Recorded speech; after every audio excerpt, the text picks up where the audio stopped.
Seigneur pour fleuve de vie. Laissez-moi juste une partie des chantes, parce que je vais faire un ticket. Même si c'est un seul sujet, restez avec moi s'il vous plaît. Que Dieu vous bénisse. On va se rasseoir un moment. Qui sent que l'Esprit est là? La sono, je peux changer de micro? Merci. Amen, amen, amen. Je t'annonce ces choses parce qu'elles... Souvent quand tu lis la Bible dit, ces choses sont sur le point d'arriver. Mais dans ton cas, je te dis, elles sont déjà là. Alléluia. Je parle comme quelqu'un qui lui-même expérimente le miraculeux. Le miraculeux devient, pour toi et pour moi, un vécu quotidien lorsque tu le comprends. Je disais tantôt que plusieurs frères parlent du miracle, mais en fait, quand ils racontent le miracle, ils parlent de choses ordinaires. Alléluia. Est-ce que tu dois déposer ton CV pour que tu aies un travail? C'est correct. Ça, c'est l'ordre normal des choses. Mais j'ai vu des frères à qui on a écrit pour venir pour les embaucher. Ils n'ont pas déposé de CV. Les gens ont recherché, ont trouvé leur profil, et puis eux, ils n'ont pas déposé de CV. On leur a dit, viens mon cher, on te donne le travail, et puis tu veux combien?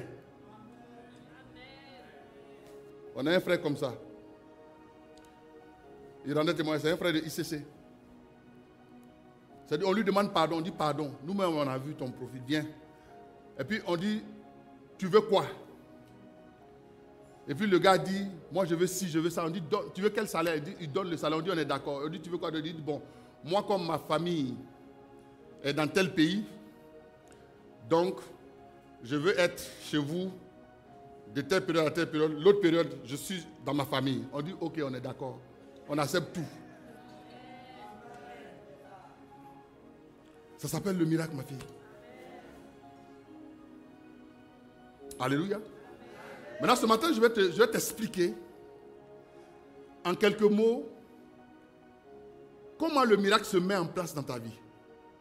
Et comment tu peux identifier une saison dans laquelle Dieu est sur le point d'opérer un miracle dans ta vie. Quel est le contexte que tu dois créer pour que le miracle devienne quelque chose que tu vis couramment? Parce que le don d'opérer des miracles, Dieu a accordé le don d'opérer des miracles, et l'apôtre Paul en parle en 1 Corinthiens 12, le verset 10, pour l'édification. Ça veut dire que quand tu sais que le Dieu que tu adores est un Dieu capable de faire au-delà de ce que tu espères ou que tu penses, ça t'édifie. Cela renforce ta foi. Est-ce qu'on peut augmenter un tout petit peu mon micro? Je n'ai pas un bon retour. Quelqu'un donne un bon amen à Jésus. J'entends pas bientôt amen. Lisons pour ce faire 2 passages bibliques que je vais commenter pour t'expliquer ce que Dieu veut faire avec toi et ce que Dieu veut que tu comprennes sur le miraculeux. Alléluia. Dis avec moi, Seigneur, je m'attends à toi. Dis avec moi, Seigneur, je m'attends à toi. On va prendre Jean le chapitre 11, un passage que j'aime particulièrement. Jean le chapitre 11.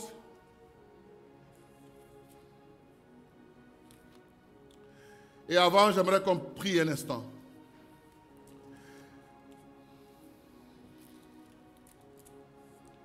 Seigneur, nous voulons te remercier pour l'instant de ta parole qui vient nous édifier. L'instant de ta parole est toujours un instant très apprécié comme tous les autres moments du culte, parce que c'est aussi en ce moment-là que nous entendons ta voix, que nous pouvons recevoir tes directives, que nous pouvons être recadrés, que nous pouvons être boostés, car par moments nous avons besoin d'être boostés.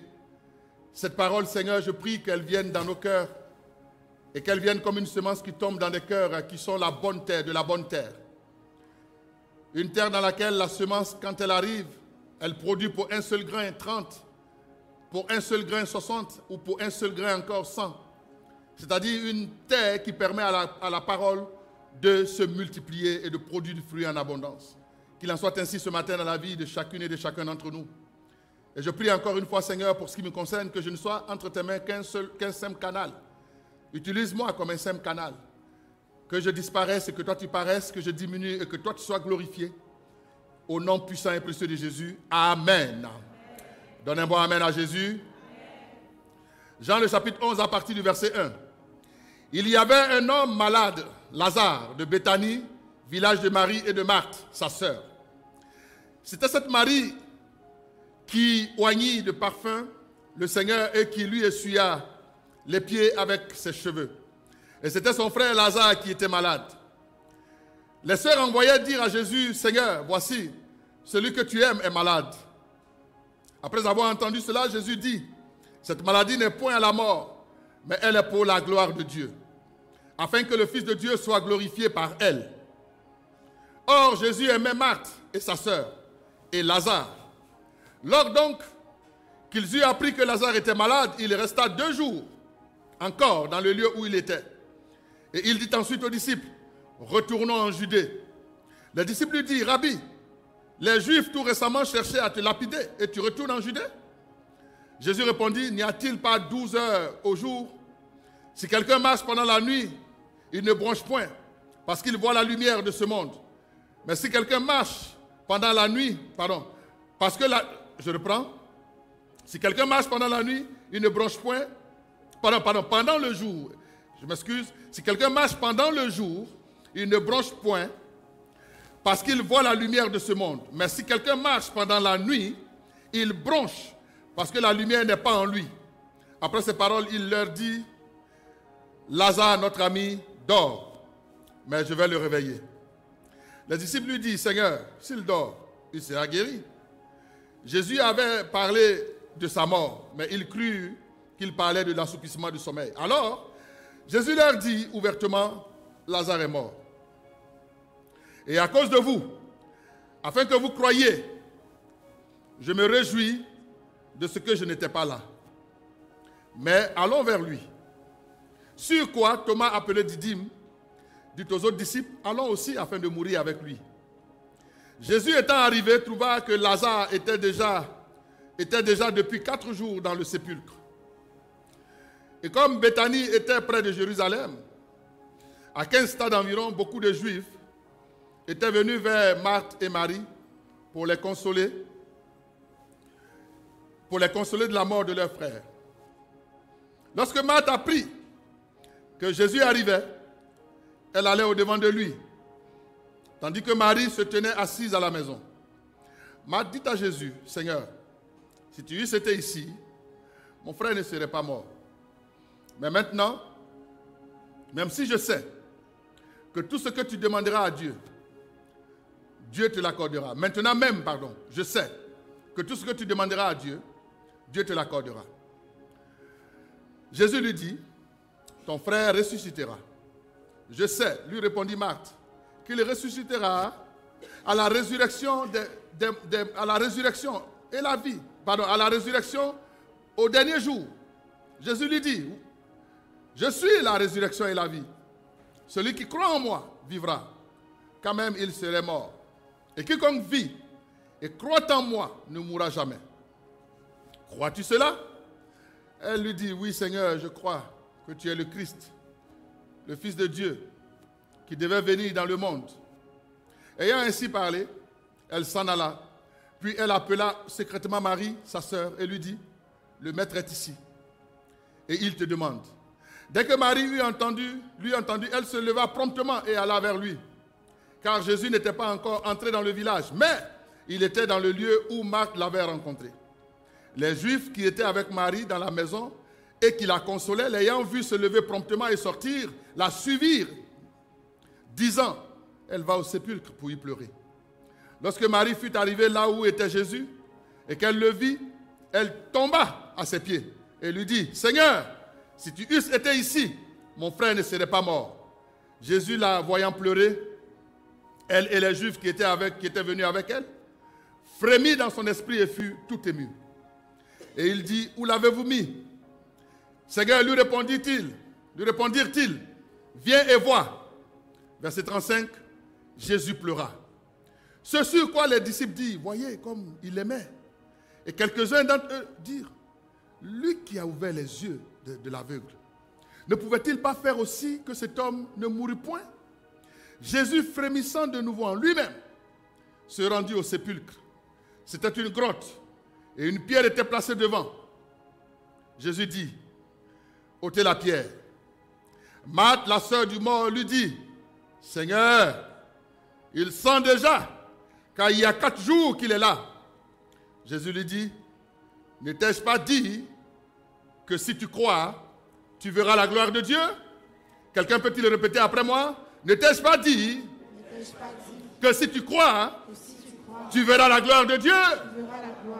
Regarde ton frère, pose-lui la question. Ne t'ai-je pas dit que si tu crois, tu verras la gloire de Dieu? Ne t'ai-je pas dit que si tu crois, un peu de volume, tu verras ma gloire? Tu verras ma gloire se manifester dans ta vie. Ne t'ai-je pas dit que si tu crois, tu verras ma gloire?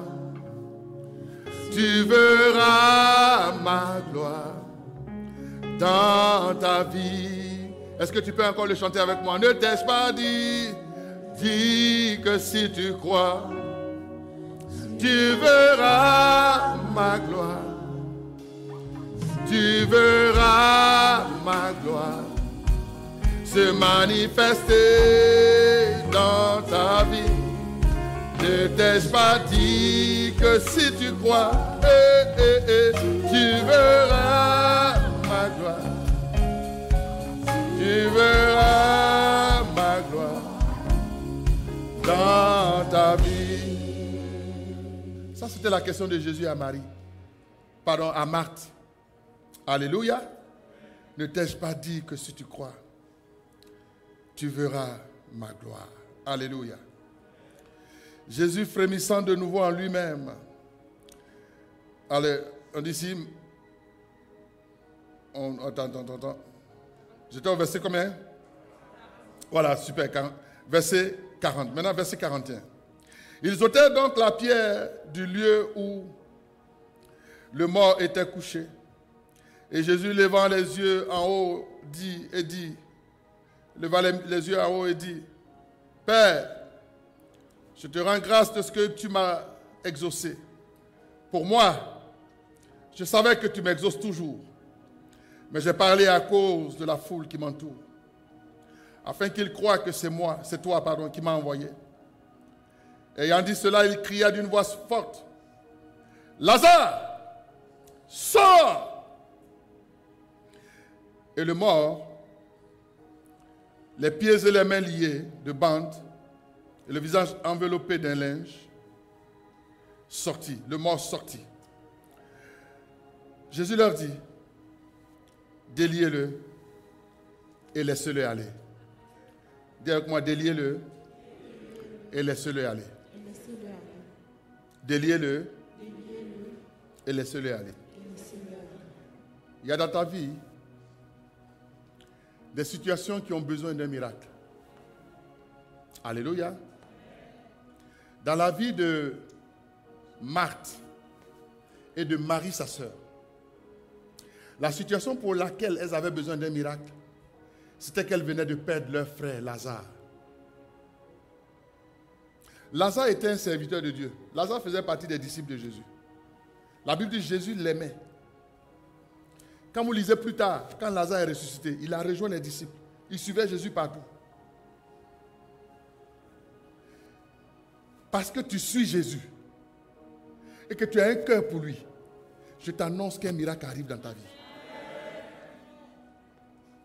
Maintenant, je vais t'expliquer comment le miracle, qui est une suspension de l'ordre normal établi pour un temps, va faire en sorte de se manifester, de s'établir dans ta vie. Premièrement,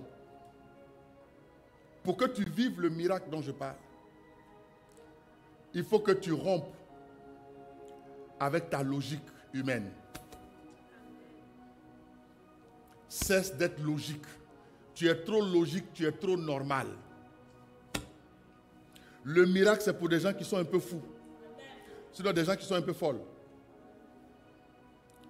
Si tu veux rester à suivre ta raison, 1 plus 1 égale 2,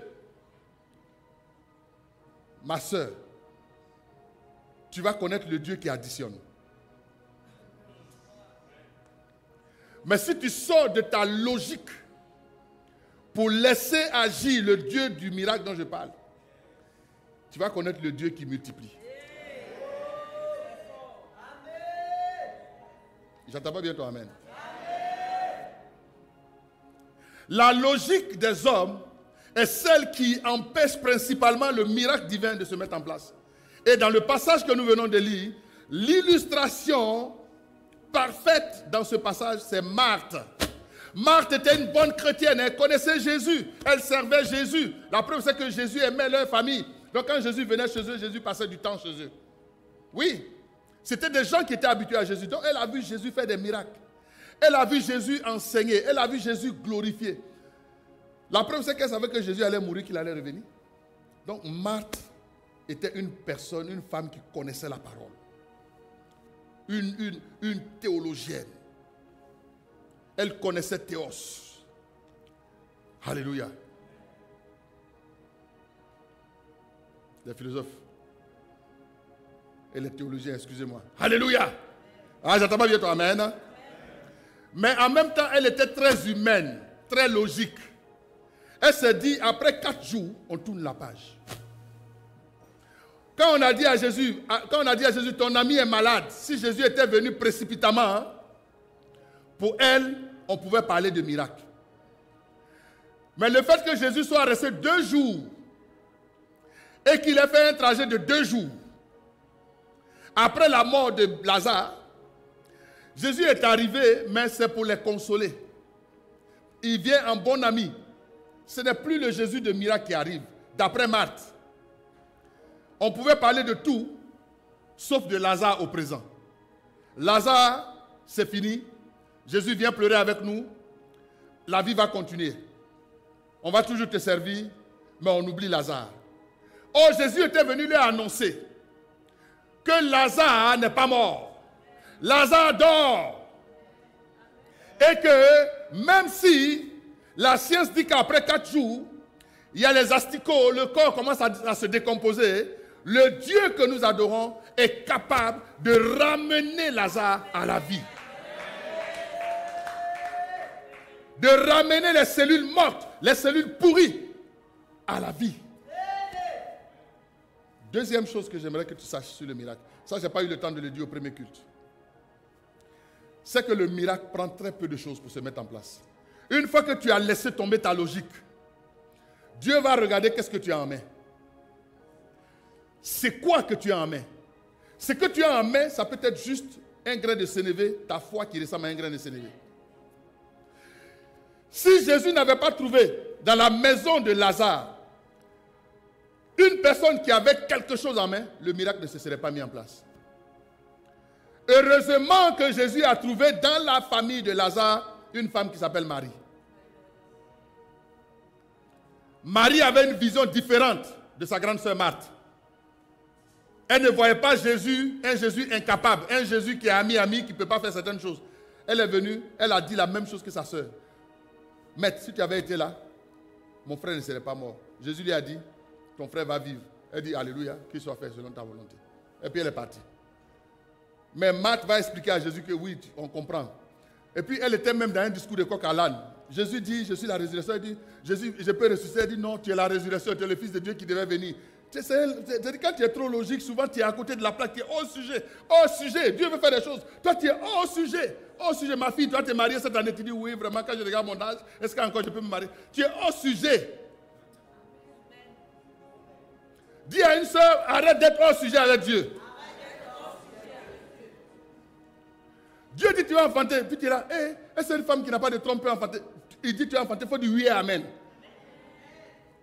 Comment il va faire pour mettre le miracle en place? Ça, ce n'est pas ton affaire. La seule chose que tu dois considérer, c'est qu'il a dit qu'il va le faire. Quelqu'un donne un bon amen à Jésus.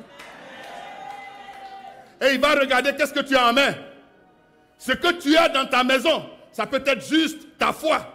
comme un grain de sénévé. Et Dieu agit à partir de cette fois. Il y a une femme qui a marié un fils des prophètes. Dans le livre des rois, c'est indiqué. Avec le prophète Élisée. Elle avait des dettes. Et le créancier menaçait de prendre ses enfants comme des esclaves en compensation de la dette. Elle n'a pas paniqué. Elle allait voir l'homme de Dieu. Elle dit, homme de Dieu, mon mari, le prophète, ton frère, il m'a laissé des dettes. Voici maintenant, le créancier veut prendre mes enfants.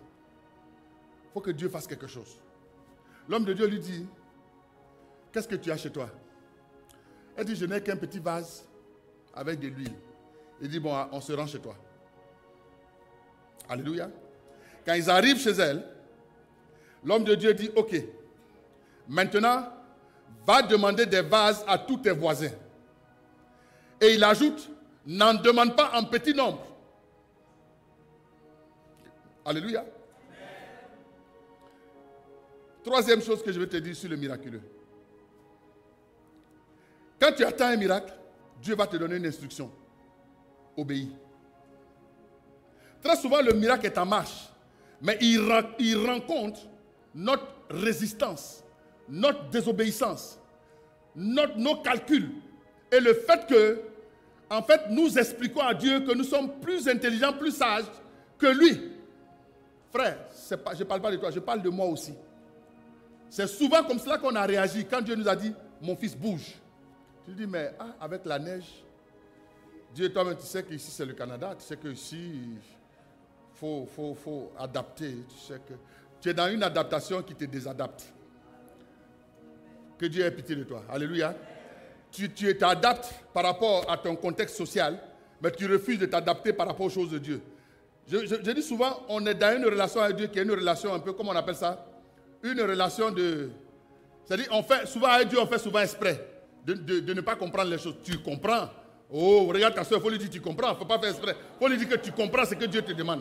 Il ne faut pas donner l'impression qu'il a besoin de te réexpliquer. Tu comprends bien, tu comprends. Oh, tu sais où se trouve ton bonheur?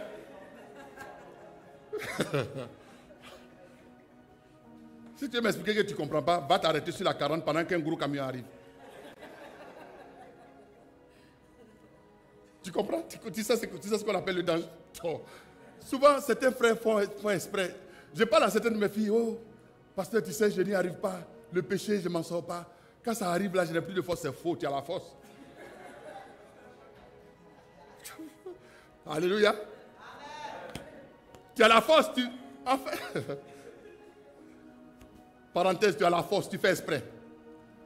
Parce que dans les mêmes circonstances, sur le soir là, ce n'est pas un frère qui était venu pour dire ayant des rapports sexuels. Si c'était un gangster qui était venu avec un couteau, tu allais fuir. Maintenant, la Bible te dit, il y a un frère qui vient là, ce n'est pas ton mari. Il vient pour te tenter. Fuis. Tu dis non, je n'ai pas la force. Tu n'as pas la force parce que tu fais exprès. Tu fais exprès. Oh, tu fais exprès. Si c'était un gangster, tu allais fuir. Est-ce qu'on est ensemble? Je reviens au miraculeux maintenant. En fait, le miracle ne se met pas en place quand tu n'es pas obéissant. Je t'assure. Quand il a dit à Marie, je vais ressusciter ton frère, Marie a dit d'accord, qu'il me soit fait selon ce que tu as dit. Donnez-moi amen à Jésus. Et même quand ils sont arrivés au tombeau, dis avec moi, Marthe. Marthe s'est présentée encore là. On dit, enlevez la pierre. Elle dit non, ça fait 4 jours. Ils sont déjà, frère. Il y a toujours des gens qui vont cesser à arrêter le miracle de Dieu dans ta vie. Tu sais, c'est souvent des bons amis, hein, qui sont de bonnes intentions, ils ont de bonnes intentions. Mais ils sont un frein à ton miracle. Je peux pousser, hein? Oh, tu es avec lui, vous mangez ensemble, vous allez au restaurant ensemble, vous jeûnez même ensemble. Mais quand tu lui annonces que Dieu est sur le point de faire un miracle dans ta vie, il t'explique que non, tu n'es pas encore qualifié. Tu sais que, oh, ça peut arriver à la sœur Gasparette, mais toi, ça ne peut pas t'arriver. Tu sais que quand la sœur Gasparette était dans ta situation, hein, ça a pris 2 ans pour que ça arrive. Si tu vois des gens comme ça qui sont toujours en train de reporter ton miracle, quitte leur présence. Tu lui dis, mon frère, je t'aime beaucoup, hein, mais quand je parle de mon miracle, ne mets plus ta bouche là-dedans. Je ne veux plus de tes conseils.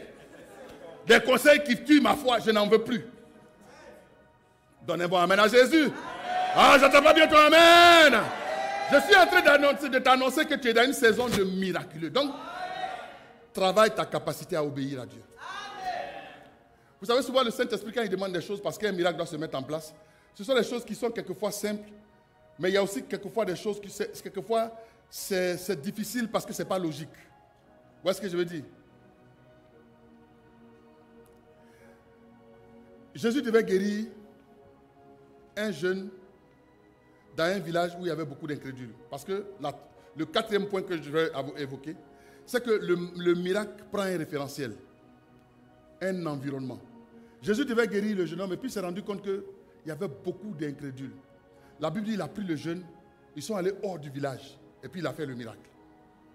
Quand je te dis quitte la présence des gens qui veulent tuer ta foi, c'est de ça que je parle. Ton contexte, ton référentiel, ton environnement peut tuer ton miracle. Parce que si chaque jour tu es en présence de quelqu'un qui dit Dieu ne peut pas faire, et que tu finis par te faire à l'idée que Dieu ne fera pas, vous avez tous deux tué le miracle. La bonne nouvelle que j'ai pour toi, c'est que si je prends l'exemple d'une famille, il y a toujours un qui a quelque chose en main pour déclencher le miracle. Dieu fait toujours en sorte, quand il veut faire un miracle, que dans ton environnement, il y ait toujours quelqu'un qui va avoir ta solution, qui va avoir ce dont il a besoin, ce qu'on appelle le déclencheur, pour que le miracle se mette en œuvre. Donnez un bon amen à Jésus-Christ. Pour Lazare, c'était sa soeur Marie. Amen, amen, amen. Dans un foyer, par exemple, ça peut être le monsieur qui est un homme de foi, ou bien la femme qui est une femme de foi. Et puis tu as toujours le monsieur qui est en train de dire, ouh, ce Dieu-là, est-ce qu'il va faire encore? Ce Dieu-là, est-ce qu'il va faire encore? Et puis la femme ferme ses oreilles. Et puis, Matakata, Shekatema, Lebrayekata, Sheketebo, Remandagada, plus de toi, Seigneur, plus de toi, plus de ta ressemblance, plus de toi. Alors que ce mari est en train de dire, oh, faut pas ressembler, les problèmes sont là. Tu vois les problèmes, arrête la ressemblance. Où est Dieu? Où est Dieu? On prie depuis, Dieu n'est pas là. Dieu n'est pas là. La dame dit, Seigneur, plus de ta volonté. Alléluia. Ce n'est pas facile de faire la volonté de Dieu. Or, il n'y a pas de miracle sans volonté de Dieu. Si Dieu fait un miracle dans ta vie, sans que tu lui aies obéi, il ne t'a pas fait du bien. Et le miracle va te détruire. Je t'assure. Les enfants d'Israël ont reçu des miracles, mais des miracles qui les ont tués. Lorsque vous prenez la vie des enfants d'Israël dans le désert, les enfants d'Israël avaient un problème. Ce n'était pas qu'ils ne connaissaient pas le Dieu de miracles. Parce que dès qu'ils sont sortis d'Égypte, leur première expérience du Dieu qu'ils allaient adorer, c'était un miracle. Ouvrir la mer rouge en deux, ils sont passés.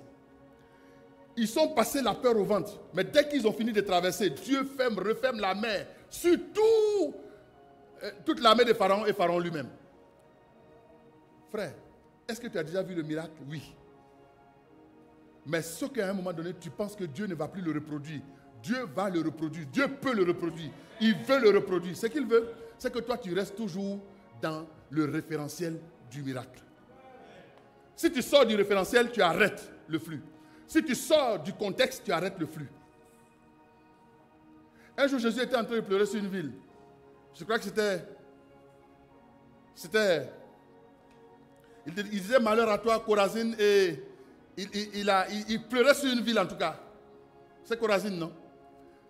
Une ville avec un nom bizarre là. Et puis il disait, si les miracles qui ont été faits en toi avaient été faits dans une telle autre ville, les gens seraient sauvés. Mais ce que je suis en train d'expliquer, c'est que le miracle ne suffit même pas à rendre les gens crédules.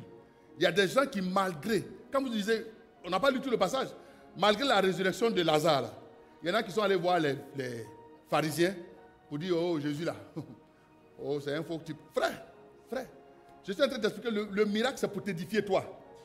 Mais l'avantage, c'est qu'avant qu'on ne dise, il y a un groupe qui est allé voir les pharisiens pour se plaindre de Jésus, la Bible dit, plusieurs ont donné leur vie à Jésus, à travers le miraculeux. Si tu obéis et que Dieu te fait vivre le miraculeux, sache que c'est pour faire de toi une source. Les gens vont te regarder et vont croire en ton Dieu. Quelqu'un donne un bon amen à Jésus-Christ. Ils vont te regarder et ils vont célébrer ton Dieu. Quand Nebuchadnezzar a vu dans la vie de Daniel la main de Dieu, l'intelligence suprême de Dieu. Daniel était une personne qui avait plusieurs dons spirituels. Daniel avait par exemple le don d'interprétation des langues.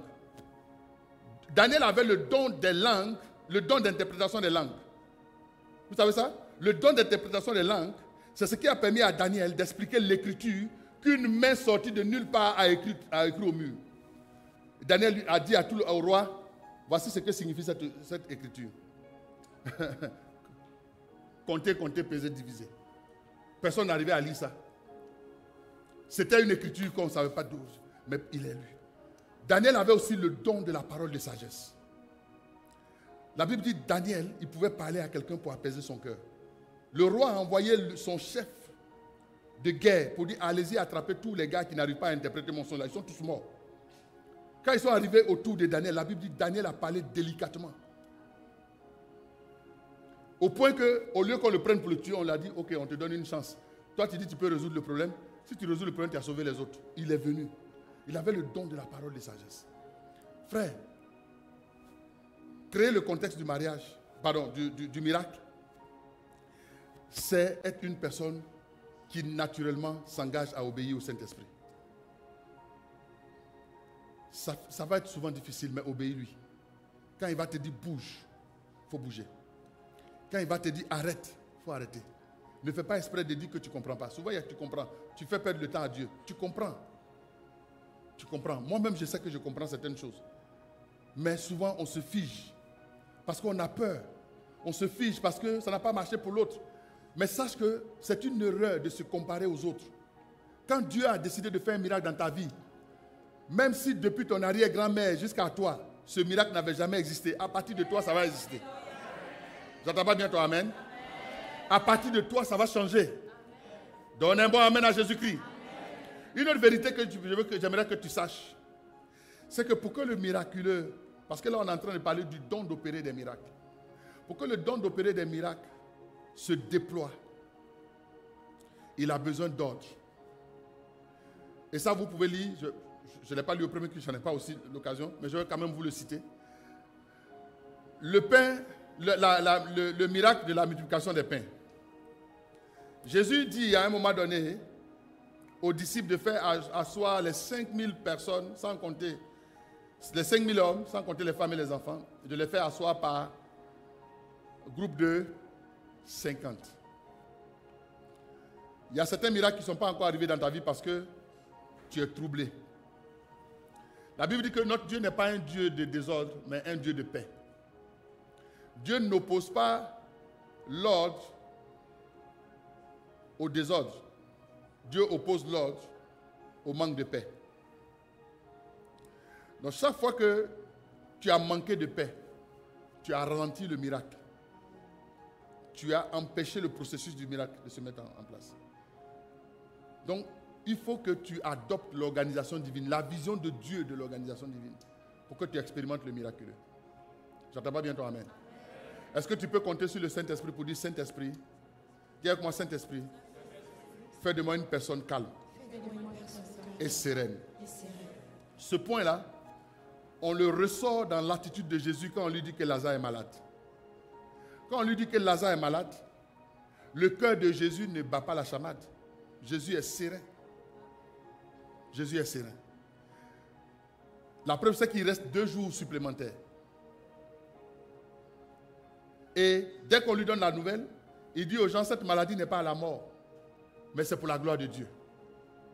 Quelle situation est arrivée dans ta vie pour que tu dises un jour, c'est pour la gloire de Dieu?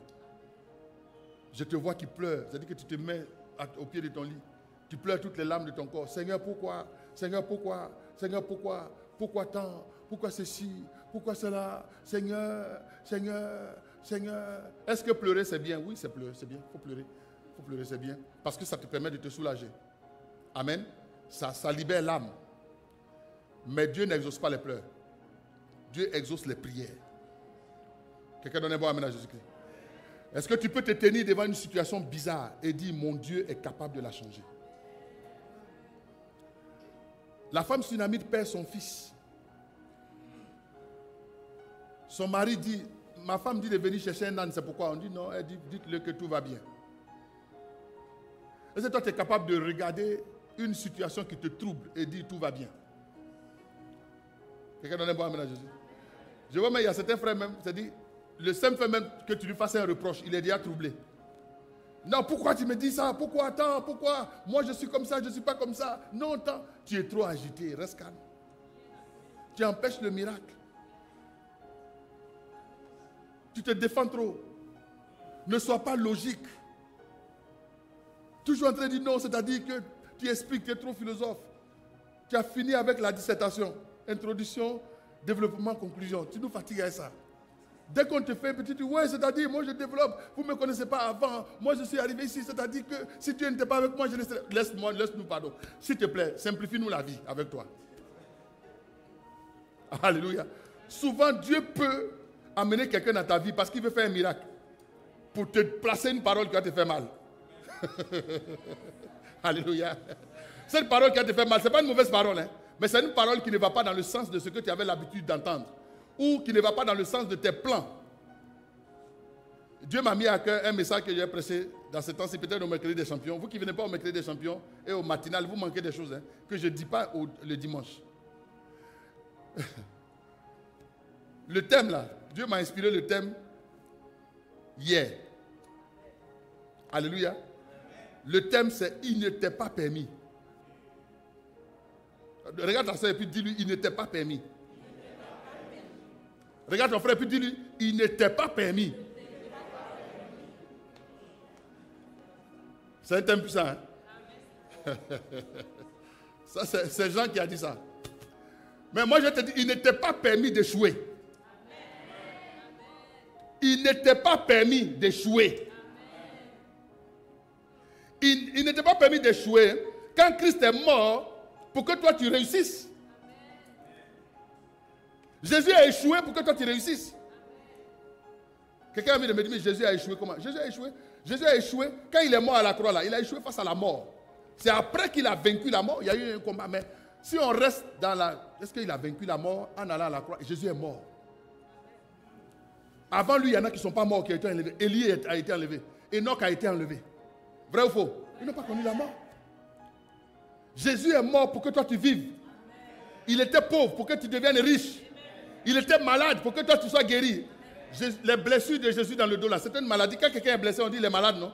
Jésus était malade, son dos là a été lacéré. Et la Bible dit c'est par ces meurtrissures que nous sommes guéris. Donnez-moi un amen à Jésus-Christ. C'est pour toi. C'est pour toi que c'est arrivé à Jésus. Donc il n'était pas permis d'échouer. Il n'était pas permis d'être ordinaire. Il n'était pas permis de vivre en rabais alors que la parole de Dieu t'invite à être glorifié. Maintenant, quelle est la notion de gloire? Bon, je ne vais pas prêcher le message maintenant. Bon. Restez dans le miraculeux. Donc, un frère peut venir te dire quelque chose. Du genre, il n'était pas permis. Là, tu te fâches. Oh, le frère était venu t'annoncer, mettre en place le contexte, le référentiel d'un miracle divin. Tu t'es levé, tu ne lui parles plus depuis 3 jours. Comme Hérodias qui a fait prendre Jean-Baptiste pour le mettre en prison. Parce qu'on lui a dit qu'il n'était pas permis. Alléluia. Il y en a comme ça, dès qu'on lui dit qu'il n'était pas permis. Se lève, qu'est-ce que le pasteur voulait dire? Je quitte l'église. Je m'en vais maintenant dans l'église des cieux ouverts. Frère, tu sais quand Dieu veut travailler dans ta vie, que tu sois dans les cieux ouverts, que tu sois dans les cieux fermés, que tu sois dans l'église des enfants qui s'aiment trop, que tu viennes dans la base d'honneur, ce que Dieu veut te dire, il va te le dire. Je t'assure. À un moment donné, est-ce que vous connaissez Dieu? Dieu peut créer... Ah, je vais te parler, je vais bien te parler, parce que Dieu va te faire vivre le miraculeux. Alléluia. C'est-à-dire, il y a des moments où Dieu faisait apparaître un ange, juste pour dire quelque chose à quelqu'un, puis l'ange disparaissait. Tu sais que c'est arrivé dans la Bible, non? On appelle cela la théophanie. Dieu peut, s'il veut faire quelque chose dans ta vie, quel que soit l'endroit où tu es, même si, David dit, même si tu te caches sous un rocher, dans la nuit noire, sous une pierre, il te voit. Et puis David ajoute, où irais-je? Même si je suis au séjour des morts, tu vois là. Si je m'avais ici, tu es là-bas. Donc, en fait, ce n'est pas une affaire de changer d'église. C'est une affaire d'être là où Dieu veut que tu sois.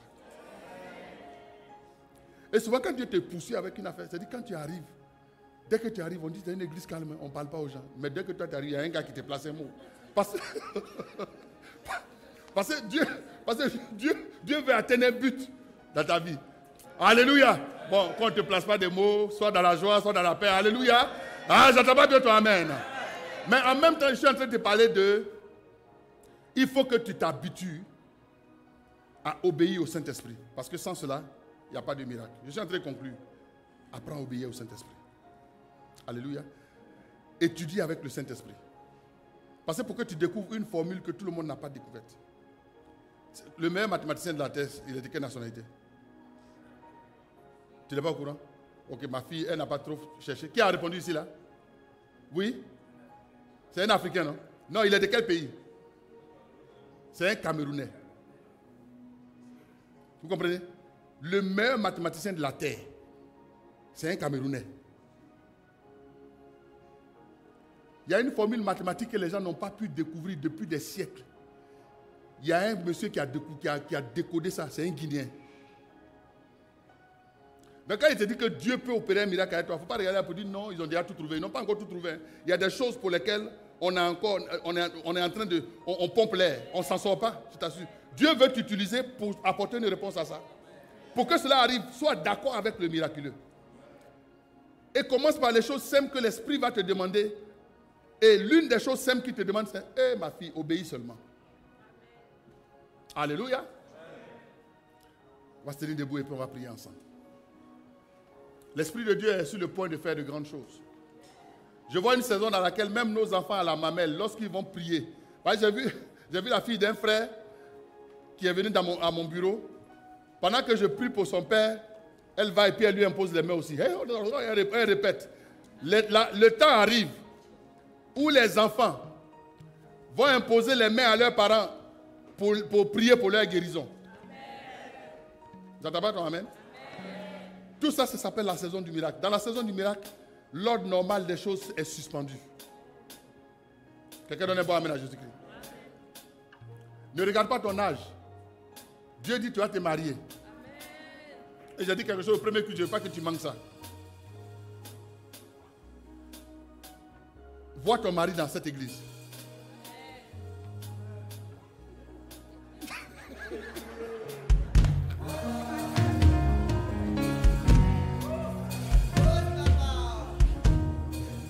Alléluia.